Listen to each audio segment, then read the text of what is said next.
30 വയസ്സായപ്പോൾ എനിക്ക് 30 വയസ്സായപ്പോൾ നമ്മുടെ പിറന്നാളിന് ഒരാള് ഒരു പാട്ടും കൊണ്ടുപോകും.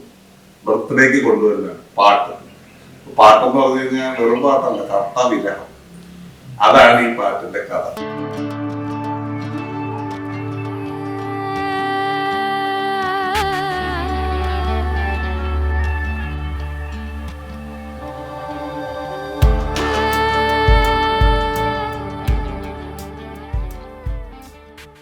നമ്മളിതിനെ കേൾക്കുമ്പോഴേ നമ്മൾ വിചാരിക്കുമ്പോൾ സജി ഫേമസ് സജി 30 വയസ്സ് ഇപ്പൊ കഴിഞ്ഞിട്ടേ ഉള്ളൂ. അപ്പോ അദ്ദേഹത്തിന്റെ പിറന്നാളിനാണ് എനിക്ക് തോന്നുന്നു. പക്ഷെ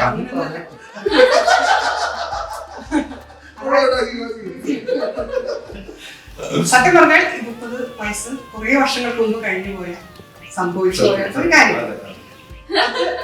അത് പുറത്ത് ഇറങ്ങാതെ, പക്ഷെ അത് അപ്പോഴേ സംഗീതം സംഭവിച്ചിട്ടും പുറത്തിറങ്ങാതെ നിൽക്കുകയായിരുന്നു.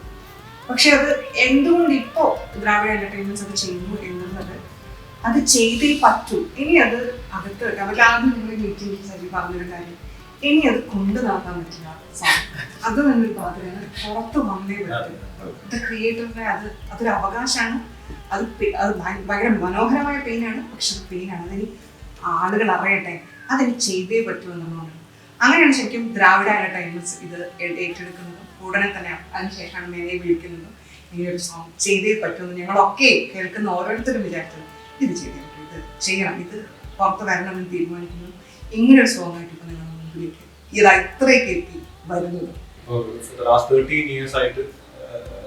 സജിക്ക് മ്യൂസിക് ചെയ്യാൻ പറ്റുമെന്ന് സജി തിരിച്ചറിഞ്ഞതും എനിക്ക് എഴുതാൻ പറ്റുമെന്ന് ഞാൻ തിരിച്ചറിഞ്ഞതും ഏകദേശം ഒരേ സമയത്തായതുകൊണ്ട് ഞങ്ങൾ ക്രിയേറ്റ് ചെയ്ത് വെച്ചിരിക്കുന്ന ഒരു സെറ്റ് ഓഫ് പാട്ടുകൾ ഇന്ന കാരണം കൊണ്ട് ഒന്നും ഇല്ലാതെ തന്നെ ഞങ്ങളുടെ സന്തോഷത്തിന് വേണ്ടിയിട്ട് ഞങ്ങൾ തന്നെ ക്രിയേറ്റ് ചെയ്ത് വെച്ചിരിക്കുന്ന ഒരുപാട് പാട്ടുകൾ ഇങ്ങനെ ഉണ്ടായിരുന്നു. അപ്പം ആ പാട്ടുകളൊന്നും കൂടെ നോക്കുമ്പോൾ തന്നെ നേരത്തെ സജി പറഞ്ഞ് അത് റെഫർ ചെയ്ത പെയിൻ അല്ലെങ്കിൽ സജി പറഞ്ഞ കാര്യം, അപ്പൊ അതൊക്കെ വരുന്നത് അതിനകത്താണ്. അപ്പോൾ അതിനകത്ത് കുറച്ച് പാട്ടുകൾ സെലക്ട് ചെയ്ത് ചെയ്യുക എന്നുള്ളൊരു ഉദ്ദേശം ഉണ്ടായിരുന്നു. അപ്പൊ അങ്ങനെയാണ് ഒരു ഇന്ന പാട്ടുകൾ സെലക്ട് ചെയ്യുക, അതിനകത്ത് ഈ പാട്ടാദ്യം ചെയ്യുക തുടങ്ങിയ കാര്യങ്ങളിലേക്ക്. പിന്നെ ഇതിന്റെ ഒരു മ്യൂസിക്കാലിറ്റിനെ കുറിച്ച് പറയുകയാണെങ്കിൽ ഈ പറഞ്ഞ പോലെ ഓരോ പാട്ടുകളും ഉണ്ടായി വന്നത് ആ സമയത്ത് ഉള്ള ഇൻസ്പിറേഷനെ ബേസ് ചെയ്തിട്ടുണ്ടായിരുന്നു. അപ്പൊ എല്ലാ പാട്ടുകളുടെയും ജോണർ, നമ്മളങ്ങനെ ഒരു ആൽബം എന്ന് പറയുമ്പോൾ അത് ഇന്നൊരു ജോണറിലുള്ള ഒരു ആൽബം, അങ്ങനെ ഒരു മ്യൂസിക്കൽ ജോണർ അങ്ങനെയല്ല അത് ക്രിയേറ്റ് ചെയ്യപ്പെടുന്നത്. ആ സം ഓഫ് അസ് എന്ന് പറയുന്നതിന്റെ വേറൊരു അണ്ടർലൈൻ കാര്യം അതാണെന്നാണ് എനിക്ക് ഫീൽ ചെയ്യുന്നത്. അതായത് നമ്മള് ഓരോ പാട്ടും ഓരോ ജോണറായി. അത് എങ്ങനെയാണെന്ന് ചോദിച്ചു കഴിഞ്ഞാൽ അത് അങ്ങനെയായി. എങ്ങനെയാണ് പലതരത്തിലുള്ള വൈവിധ്യമുള്ള ഐഡിയകളും പിന്നെ ഈ പറഞ്ഞ പോലെ ആ സമയത്ത് നമ്മുടെ കാലഘട്ടം നമ്മളെ എങ്ങനെ സ്വാധീനിച്ചോ അതിൽ നിന്നുണ്ടായിട്ടുള്ള റിഫ്ലക്ഷൻസ് തന്നെയാണ് ഈ പാട്ടുകൾ. ഇവിടെ വന്നിട്ടാണ് എനിക്ക് ട്രാക്ക് കേൾപ്പിച്ചിരുന്നത്. അപ്പം ഞാനിങ്ങനെ ആലോചിക്കുന്നുണ്ടായിരുന്നു, എനിക്ക് അയച്ചാൽ മതിയല്ലോ. സാധാരണ നോർമലി എല്ലാവരും അങ്ങനെ ചെയ്യുന്നത്, ഒരു ഓഡിയോ ഫയലായിട്ട് അത് അയച്ചിട്ട് കേട്ടിട്ട് ഓക്കെ പറയുക എന്നുള്ളത്. ഇപ്പൊ ഞാൻ എന്റെ ശബ്ദം അതിന് ഓക്കെ ആണോ എന്ന് അറിയണമെന്നുണ്ടെങ്കിൽ ഞാൻ പാടി ജസ്റ്റ് അയച്ചു കൊടുക്കുക എന്നുള്ളൊരു പരിപാടി മാത്രമായിരുന്നു.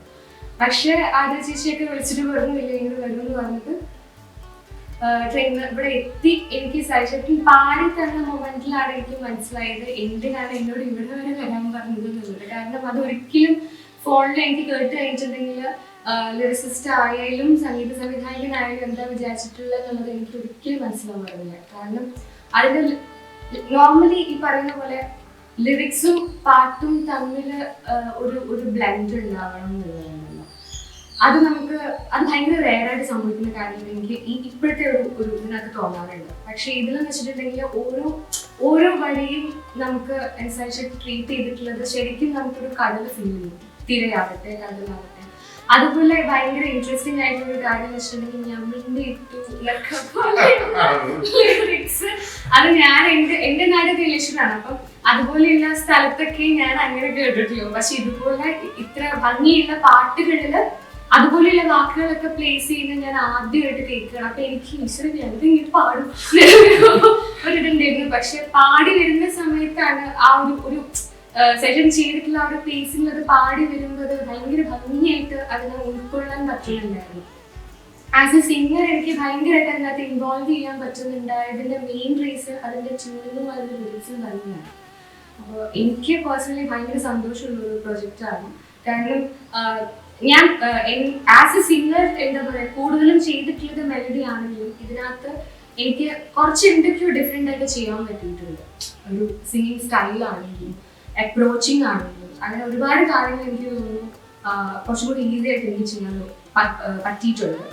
അതേപോലെ എനിക്ക് ഇപ്പോൾ എന്താ പറയുക ഒരു ഫ്രീഡം ഉണ്ടായിരുന്നു പാടുന്ന സമയത്ത്. അപ്പോൾ ഹമ്മിങ് ആണെങ്കിലും നിനക്ക് എന്താണ് തോന്നുന്നത് അത് അതുപോലെ പാടും എന്ന് പറയുന്ന ഒരു ഫ്രീഡം എനിക്ക് സജീവം തന്നിരുന്നു. അപ്പൊ അതുകൊണ്ട് തന്നെ ഒന്നും നോക്കാതെ എന്താണ് മനസ്സിൽ വരുന്നത് അതുപോലെ പാടാനും അതുപോലെ ഈ പറയുന്നത് എനിക്ക് സജഷൻ ഉണ്ടെങ്കിൽ അത് അതേപോലെ പറയാനും ഒക്കെയുള്ള ഫ്രീഡം രണ്ടുപേരും എനിക്ക് തന്നിട്ടുണ്ട്.